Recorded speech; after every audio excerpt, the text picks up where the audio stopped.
Berkata Imam An-Nawawi rahimahullah, wa an Abi Hurairah radhiyallahu anhu qala Rasulullah sallallahu alaihi wasallam, dari sahabat Abu Hurairah yang Allah telah meridainya, bahwasanya Rasulullah sallallahu alaihi wasallam berkata, man yuridillahu bihi khairan yusib minhu, rawahul Bukhari.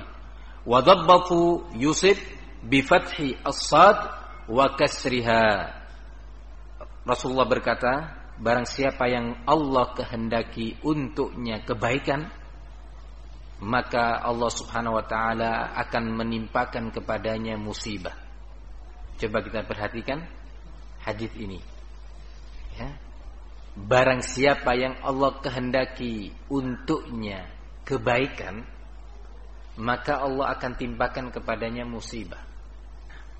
Dalam hadis ini dengan tegas bahwa salah satu bentuk dan jenis musibah itu justru dalam rangka kebaikan seorang hamba. Karena memang Allah menghendaki untuknya kebaikan.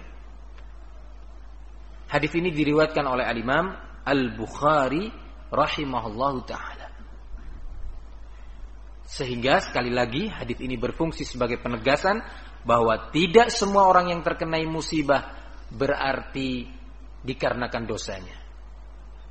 Tidak semua orang yang ditimpa oleh musibah berarti karena kejelekannya. Bahkan bisa saja musibah itu menimpa seseorang karena ketakwaannya. Bisa saja musibah itu sengaja Allah timpakan kepada suatu kaum, kepada pribadi, ke sebuah negeri karena Allah menginginkan kebaikan untuk negeri tersebut, untuk pribadi tersebut, untuk kaum tersebut. Mungkin saja seorang pribadi atau suatu kaum atau sebuah penduduk dari sebuah negeri banyak melakukan kemaksiatan, banyak melakukan pelanggaran kepada Allah subhanahu wa ta'ala dan kepada Rasulnya sallallahu alaihi wasallam. Kemudian Allah timpakan kepadanya musibah agar mereka mau bertobat, agar mereka mau sadar, agar mereka mau kembali. Sehingga musibah itu ada manfaatnya. Bagi siapa? Bagi orang-orang yang mau mengintrospeksi diri, bagi orang yang mau ngoreksi. Jangan-jangan musibah ini karena dosa saya, jangan-jangan musibah ini karena saya pernah melanggar Allah subhanahu wa ta'ala, jangan-jangan musibah ini datang karena saya tidak peduli lagi terhadap syariat Allah, mana yang dihalalkan, mana yang diharamkan, sehingga Allah timpakan. Musibah yang seperti ini, yang menimpa kepada orang yang jenisnya seperti ini, bermanfaat sebagai pertanda atau indikasi bahwa Allah mencintainya, bahwa Allah menghendaki untuknya kebaikan. Jangan kemudian kita selalu berhusnudzon tanpa ada upaya introspeksi diri, tanpa ada upaya koreksi diri. Ketika ditimpa musibah pada jasadnya atau badannya atau pada hartanya atau pada keluarganya, dia menyatakan, ini berarti Allah suka kepada saya. Oh, ini berarti Allah menghendaki kebaikan kepada saya. Tanpa dia mau mengoreksi amalan dia, ibadah dia, kegiatan dia setiap hari, sikap dia terhadap Islam, sikap dia terhadap Al-Quran, sikap dia terhadap Rasul. Coba dikoreksi. Kalau ternyata masih dalam kehidupannya banyak perintah-perintah Allah yang dia abaikan, banyak masih sunnah-sunnah Rasul yang tidak dia lakukan, dia mendengar Rasulullah memerintahkan sesuatu tetapi tidak dia amalkan. Ini menunjukkan bahwa musibah ini dikarenakan dosanya. Kalau dia mau mengoreksi, sebagai indikasi bahwa Allah menghendaki kebaikan.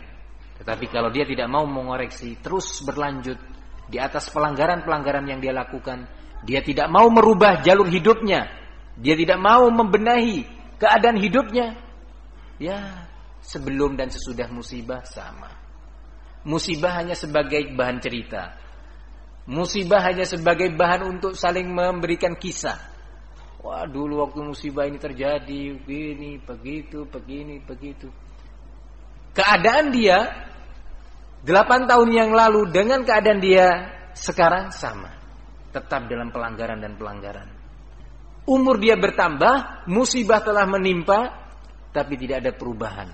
Ini sebagai indikasi bahwa musibah yang menimpa dia itu bukan sebagai bentuk kebaikan untuknya, dalam pengertian bukan Allah menghendaki untuknya kebaikan. jika seseorang tidak mau mempelajari dan mengkaji sebab-sebabnya. Hadis Abi Hurairah dalam kitab ini adalah hadis ke-39. Juga hadis ini menegaskan bahwa seorang mukmin itu tidak harus 100% lepas dari gangguan.